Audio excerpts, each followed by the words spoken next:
Ito ang GMA Regional TV News. Balita sa Visayas at Mindanao mula sa GMA Regional TV. May mga batang magkapatid na nalunod sa El Salvador, Misamis Oriental. Sarah, ano nangyari sa kanila?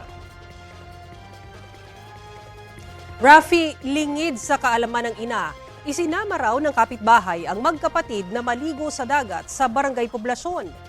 Kwento ng ina ng mga bata, bigla na lang niyang narinig na may sumigaw na may nalulunod ditong Sabado ng hapon.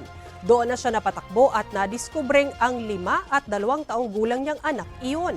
Unang nasagip ng mga otoridad ang 10 at 14 anyos na babaeng kapitbahay ng mag-iina. Sila ang sinasabing nagsama sa 2 bata sa dagat pero itinanggi nila ito. Mabuti na ngayon ang kanilang lagay. Ang mga batang biktima, gabi na ng matagpuan at idiniklarang dead on arrival pagdating sa isang klinik.